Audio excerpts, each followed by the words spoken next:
could see the Yeunes be flexed if they do go for it as a prio pick down into the jungle or even the Baron lane, but it seems like they're picking up the Lilia for themselves to try it out, but then that does free up BB to pick up the Hecarim if they do want to.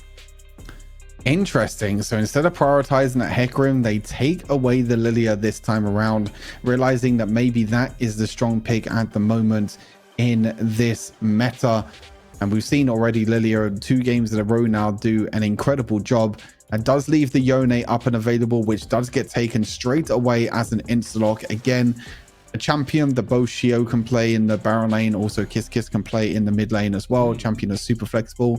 Can also be played in jungle as well if need be. And they'd rather prioritize the Nautilus as well on top of that as well. Hecarim's being hovered here. I doubt it's going to be picked. No, I mean, yeah. I'd be very surprised if it was. Double jungle strategy. Hey, not going to happen in the next game. Imagine that. Imagine that. I mean, even if they went for dual jungles, I don't think they'd be able to keep up with BBB's gold clear anyway, it seems. But no, they do lock in the Garen again. I do think the Garen pick was decent in that one as well. So probably be the most promising one throughout the entire of the game, in my opinion. But then they go for the Lucian. So Lucian down in the bot lane. We could see an Enchanter support come through this time, maybe with the Lucian, maybe get the Nami and the Lucian locked in, see how that goes for them. I mean, it's the last game, they've got to try and do something, right? But the side of BB do finally lock in the Hecarim because Almighty Capybara elites aren't going to do it because they've already got their jungler. Exactly that, yeah. So the Hecarim going to be locked in here. Lucian's going to be definitely, like you mentioned, definitely a interesting one to see what's going to be paired with that Lucian. Lucian is a champion that can have many different champions being locked in with that Lucian. You know, like you mentioned, you can go for an Enchanter support like the Nami to kind of buff up the Lucian. You can also go for a tank support to kind of protect the Lucian at the same time. And really early aggressive champion, really get ahead in the early game. Whether that's going to be enough, we'll have to wait and find out, to be fair, because I think it's going to be really interesting to see what they're going to round out the composition with. But in terms of second rotation of bans right now, nothing too crazy. Still the Braum being banned away, the Camille being banned away as well.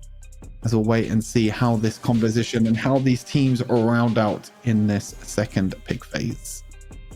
Yeah, going for the last two same Z bans on the side of BBB with the Braum and the Leona again. So going for that support pool. But onto the side of BBB, they don't quite have their Baron lane picked up yet. But again, Yeunes could go into the Baron lane. So this could either be flexed into the Baron lane, the mid, yet to be seen. But they banned out the I was about to say Samira because it was hovered over with Samira, but they banned out the Kaiser, sorry. Again, we may see that Varus come through because it was flirted with in game 2, wasn't quite picked up. I mean, I don't know how I would feel if Samira would come through with this one, but I'd like to see the Varus come through because, again, a lot of lockdown potential, easy to set up Yeunes' ultimate as well. We'll see how that goes with this one. That Corki could still be a mid lane pick, though.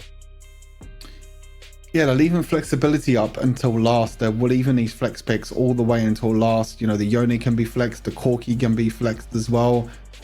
Many different positions in which these champions can be picked at the moment. Inside of Almighty Capybara at the moment, hovering the Ezreal, which would be very interesting, which would mean that Lucian is probably going to be in the mid lane if an ADC gets picked, and it is going to.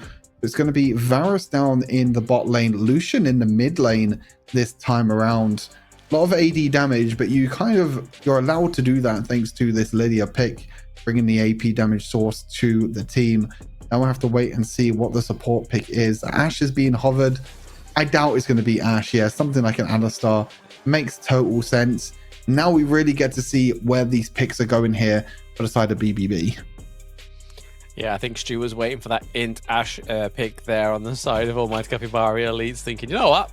I mean, they may as well try 3 ADCs. They could see how that goes for them. But yeah, the Corki is definitely going down into the bot lane, it seems, and then Aurelion Sol in the mid lane. So a pick that we kind of, I'm pretty sure, if I remember correctly, BBB was actually kind of hovering over in game one. It was kind of like, do we kind of pull it out now? Do we try and secure sort of like an easy lead in terms of victory? And I suppose they have, really. And let's see how this goes for them. It's a little bit of a different pick for Kiss Kiss, but hey, if it works for you, brother, go for it. Yeah, I think the Aurelion Sol is definitely going to struggle a little bit in this mid lane against the Lucian, because the Lucian can play super aggressive, can dash around, do a lot of work, and do incredibly well. However, it's a little bit interesting to see where this Aurelion Sol is going to go. There definitely is a lot of scaling on the side of BBB. You know, they got the Corki scaling up, the Aurelion Sol scaling up after Hecarim and Jeunes also get a few items. So I feel like if we get into the mid and late stages of this game, it's going to be very difficult for Almighty Capybara to win these team fights, especially if Aurelion Sol can start collecting the Stardust. Yeah, I mean, with them having quite a few squishy champions on their team, like the Lucian, like the Varus, Lilia is particularly quite squishy as well, depending on how well you can get ahead with the champion. But again, if they're able to lock down everybody in a facility and then the Aurelion Sol's big ult comes through, I think like that's going to be quite devastating for them, especially if they've got the likes of the Jeunes and the Corki and also Hecarim, who have 3 fantastic ways of engaging onto a group team fight as well. So I feel like it could work for them. We'll see how it does pay off for them, because we've seen Kiss Kiss on the Jace, we've seen him on the Yasuo. So again, different playstyle on the Aurelion Sol. But I suppose they needed some sort of AP when going in onto the Lilia as well, because they don't really want to go all AD onto Lilia, making the same mistake as Almighty Capybara Elites did. Again, the Hecarim has just been a tried, tested pick, and it seems to be working. In the hands of BBB, we could probably see actually get a win on the board this time around, or the Lilia could be the upset for BBB, and Almighty Capybara Elites could take a win from them. Was Lilia the real question? Was Lilia the key? You know, they've been first picking Hecarim 2 games in a row now, and then maybe this is the game that can turn things around, because it's the same jungle picks, but it's just on opposite sides of the map this time around. And it does mean that the Yone is going to go up in the Baron lane. Again, going to be a very easy time for the Yone. Same scenario as kind of the Yasuo. You know, you kind of have an easy lane against Garen. Garen doesn't really pressure you too much in terms of damage and in terms of trying to kill you in the early stages. Again, I think all eyes are going to be on this mid lane, which we've kept our eyes on throughout most of this series, with Kiss Kiss against Han in the mid lane. And Kiss Kiss has had the upper hand already in this series from game 1 and game 2. I think these picks this time around might go in favor of Han in the early games. It'll be interesting to see how Kiss Kiss can adapt to the scaling pick. Yes, it will be very, very interesting. But again, like we said, the Lilia and the Hecarim have been probably the only things, other than the Nautilus as well, that's been the same things going through the entire best of 5 so far, which could be the end of the best of 5 if BBB are able to get another clean win. Not to say that last game was it was cleaner than the first game, because first game was definitely in the favor of BBB. There was just so much aggression, especially Kiss Kiss on the Jace, and then into the second game it was a little bit like but they still had the dominance that they needed, especially within the lanes.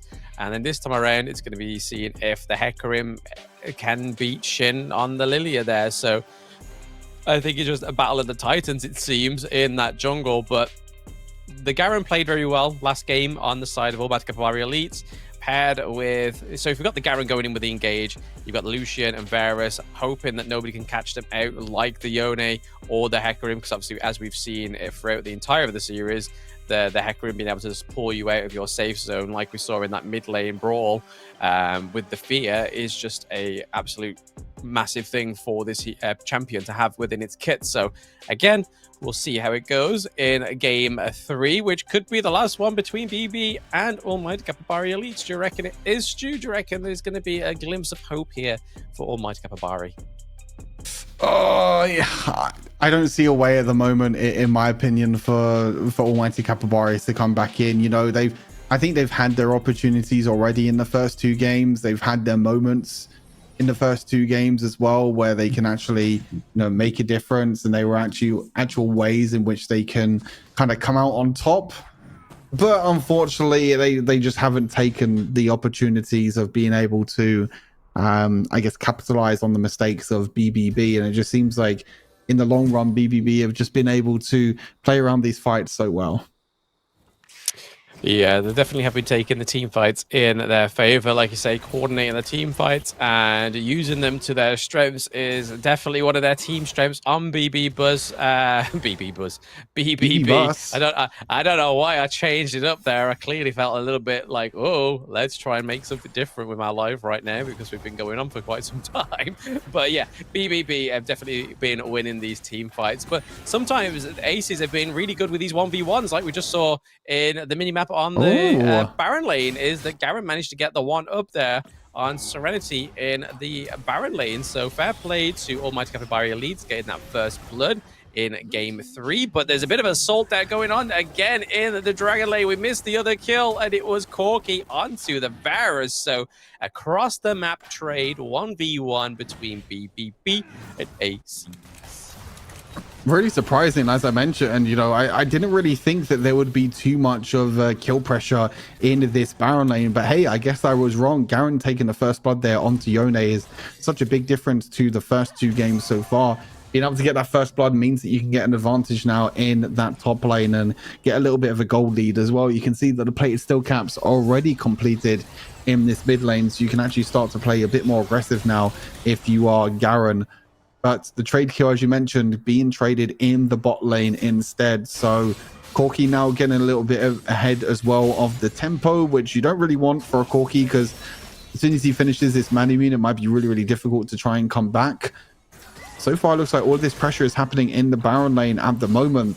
There is a bit of a level lead at the moment for Hecarim. He's actually really close to level 5, and he's actually taking this fight to Lilia. Double flashes actually coming out in the end. Jeunes with the flash trying to knock up, and Lilia with the flash. Also another kill in the bot lane as well. Again onto Varus. We completely missed that one again, unfortunately, because there's so much action happening across the map with the top lane action also happening. But 2 kills now for this bot lane, and all this action has been happening in the mid lane so far over the past few games. But now in this game, it's all about the top lane and the bot lane. Yeah, I think the player Sahara on the Varus would rather have us not focus the death stone in the Dragon lane, it seems, because he's already down 0-2 compared to Nautilus taking one of the kills, unfortunately, from Corki. But still, it's a kill on the side of BBB regardless.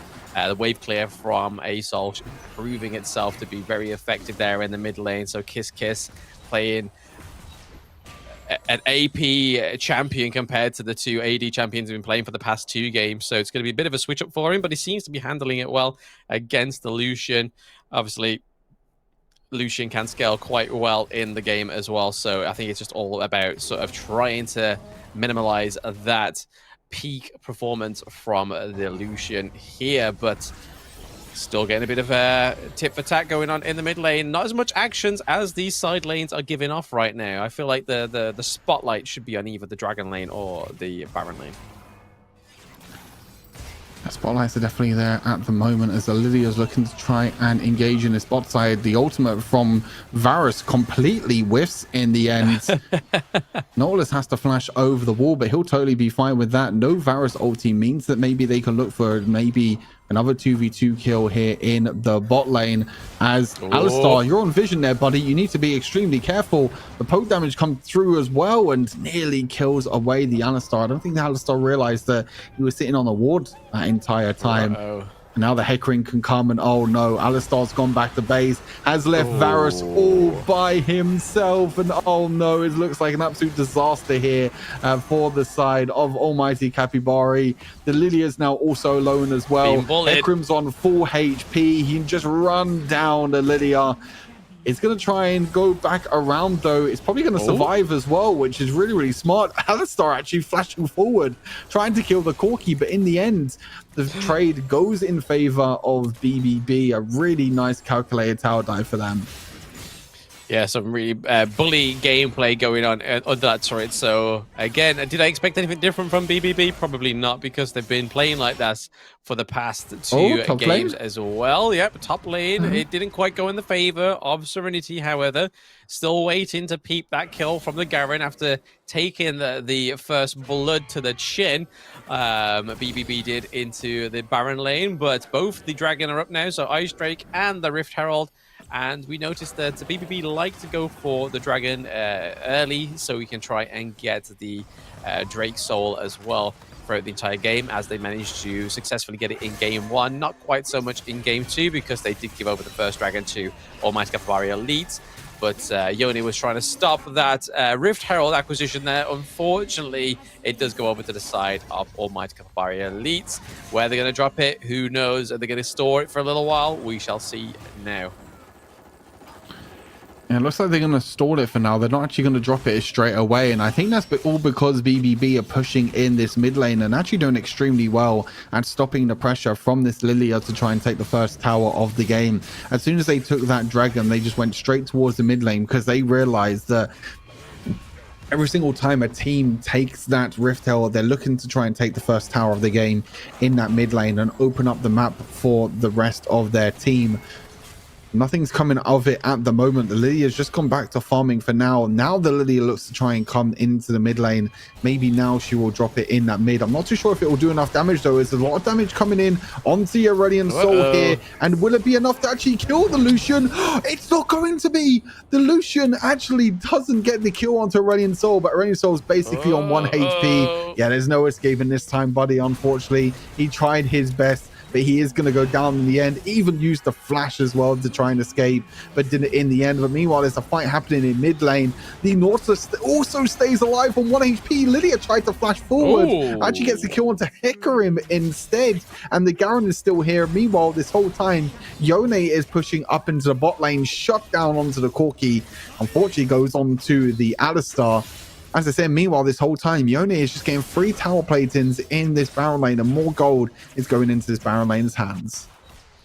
Yep, he is definitely feeling quite rich right now, but the overall gold is going over to the side of Almighty Capybara Elites for now. Even if they are down in terms of their kills, they are still getting all that gold, which is definitely a different story from what we've been seeing over the past 2 games, Stu. So it's nice to actually see a little bit of gold go over to the Capybaras on instead of the buses and the babies being brilliant with that gold. So again, the mid lane does drop on the side of BBB also. So the Rift Herald would probably be the main impact of securing that gold, to be fair. That gold lead completely decimating all those plates with the Rift Herald would definitely help Almighty Capybara Elite get that lead. But like you said, Jeunes just been left alone to sort of farm up, get XP, all in that Baron lane. He really wants that revenge onto the Garen. He's built the Blade of the Rune King as well, which is probably going to help him massively when it comes with 1v1s against the Garen. But still, no more action is gone ahead, because BBB know they are a little bit behind here, and they probably have to sort of rethink what they're going to do going into the 9th minute. I think this is the first time in this series that Almighty Capybara do have a gold lead over BBB in this at this stage of the game. We're just coming up to about the 10-minute mark, and the second objectives will spawn relatively soon. In a few minutes, they're going to look to maybe towards this second dragon, as the ball comes from downtown from Lilia, doesn't hit anyone in the end. Like I said, the big thing at the moment is that they are trying to get that gold lead back. BBB, they're trying to get small advantages around the map, but we haven't had the same sort of pressure and the same sort of presence from Kiss in this game. And it was something that I was mentioning in draft. You know, he doesn't have that same aggressive pick. Someone like a Syndra, someone like a what did he pick in game 1? I can't remember what he picked in game 1, but it doesn't even matter. A really nice flash there from Kiss to be able to escape there in the end. Nautilus trying to ulti back in to try and do a bit of damage, but unfortunately at the moment it looks like Nautilus might be the one that gets completely caught out. The Hecarim trying to dive onto the back line, the Varus trying to flash away, but you're kind of flashing into the fight, buddy. There's nothing really going to happen there. The Corki package coming in as well. That's a double kill right now for Hecarim. and a double kill as well for the Corki. 4-for-1 trade, as there was also a kill in the Baron lane as well for this Jeunes. The revenge has come back from this Jeunes, and suddenly it all looked good for Almighty Capybara, but one team fight is all it took for BB to now get back into the gold leads. Yeah, it's been a revenge kill, 8 minutes in the making, it seemed, in that Baron lane. And you definitely see that Jeunes did not want to leave that Baron lane until he got that successful 1v1 kill onto the Garen. But it looks like they're going to pick up the second dragon of the game. So it's getting even closer that they could get the Ice Dragon Soul in game 3, as they got the, I believe it was the Mountain Dragon Soul in game 1. So we shall see if BBB are able to successfully pick up 2 Dragon Souls in this best of 5, because this could still be the potential ending match in the series. But the way Almighty Capybaras have been playing this one, it seems like it could go either way. But like you said, the gold lead is now in the favor of BBB as they take another kill onto the Varus, the immobile ADC himself is struggling against this Corki. But speaking of struggling, Serenity struggling to get out of there thanks to that turret shot. But taking it on the chin, though. Got to be careful because Lily is on the rotate as well. But second guesses it. She should have stuck to her guns. But if she didn't, she could have lost this mid lane turret as well, as we see BBB going for assault on the mid lane turret. This is going to look very dangerous. Look at the Aurelian Soul. Boom. That starts from above. Aurelian Soul to lands down in the mid lane. The mid lane tower is going to go in the side of BBB here. The Lydia's trying to do as much as possible to deal the damage. The double AD carry on the back line as well. Corki flashing in, but getting caught by the Varus ultimate in the end. And actually, it's a double shutdown for the side of Almighty Capybaras on both the Corki and also the Jeunes as well. So they're able to get a few kills there, but they do lose that mid lane tower though. And again, they are behind in the gold lead. So again, like you mentioned, there are ways in which Almighty Capybara can kind of come back into this game, as Kiss needs to be a little bit careful, to be honest. He was sitting on the ward the whole time. He saw the ward going down, but he was too busy shopping. And now whilst everyone's back in the base and whilst everyone is dead, they're going to try and take a fight around this Baron. The TP comes in from the Jeunes. Can the Hecarim get over the wall? He cannot. But does the team fight go in favor of BBB? Do they take down the Lilia? They take down one. They lose the Hecarim, though, in response. The Corki package comes in. What the hell is... What is Corki doing? He's playing super aggressive. He's still alive, though, somehow. I don't know how he's alive through all of that. But 1 HP onto Lucian. The Corki lives through all of that somehow. Survives and also takes a kill onto Garen. That's a 2-for-1 trade for the side of BB, but they lose the Baron for it. Yeah, I mean, we saw this in one of the other games where we got the Baron on the side of BBB, but it was only, I think it was the Nautilus or the jungler at the time. And I think it may have been like the jungle as well. No, it was Syndra, sorry. Syndra and Nautilus were still alive, but they still managed to sort of like make the most of it, even though there wasn't really much left when all the team was back up. So again, a little bit of a similar story happening there to Almighty Capybara Elites, because if there's a way that you want to sort of try and negate the full pressure of that Baron Nashor buff, it's taken out some of the teammates after they procured it, because obviously the debuff from the Baron Nashor as well. So we're currently seeing that there's a 49.5k gold on the side of BBB, still in the lead, only very slightly though, nothing to run away with and right home with, but 14 kills to the 9. And we could be seeing a equal Stevens on the turrets here. So yeah, taking a 3-3 turret now in that mid lane. So down goes the second tier turret for BBB. They have to be very careful now. Down goes the Baron lane first tier turret, as well as we see the Alistar being a very aggressive onto the Jeunes, but a little bit of a misplay there by the Alistar taking a lot of the shots. But Corki takes the kill onto the Lucian. Dredgeline onto Alistar, trying to keep him away from the Varus. Varus goes down again, and Lilia is on the run. They both have 4 legs, but Hecarim is just too fast as they are looking to pick off the Alistar once again. He tries to boink him away, but it is a double kill for Hecarim once again, as Garen sat in the base, just flabbergasted on what to buy. What should I do, chaps? Call me Scooby, because I can't do this no more. It looks all but doomed now for almighty Capybara. This might be a clean 3-0 sweep here. I don't think they can end the game just yet. Unfortunately, the Nexus turrets are still... the Nexus shield, sorry, is still up. But it's another huge win for BBB. And now they're going to turn their attention to the Dragon to take away the Dragon Soul. And it's the Ice Dragon Soul as well. So they're going to be able to deal so much extra damage. And unfortunately for almighty Capybara, it seems like Lilia was not the answer to this series. It just looks like the players just in general on the side of BBB are just absolutely outsmarting almighty Capybara across the map right now. And in this game, it's less about Kiss, but it's more about the rest of the team. You know, the Corki and the Nautilus doing incredibly well as, oh my God, the Hecarim. Oh my God, it's absolute cinema. It's absolute perfection for BBB. The Hecarim Fear into the Radiant Soul ulti, into the extra CC from the Nautilus. Ooh. That was absolutely beautiful for BBB. What a beautiful combo to end this game and end this series. Yeah, we got Nautilus taking flag from both the Nexus and the inhibitor there, but it was just like found the sweet spot that he wasn't going to get hit by it just as his team coming through to take down the Nexus in game 3, making it a easy 3-0 for BBB, probably the most contested out of all of the rounds against almighty Capybara, but BBB do go through to the finals tomorrow as well. So well played to a brilliant BabyBus, even if we don't still understand the name, but GG, well played. I have to get some explanation of some sort. I mean, I still don't know what the name means, but still... In the end, almighty Capybaras, they did try and adapt their plan in terms of the draft as well. Again, this kind of wasn't the story about Kiss. This is really about the story in the bot lane in this game. Becco and Jeunes getting so many 2v2 kills in that bottom side of the map.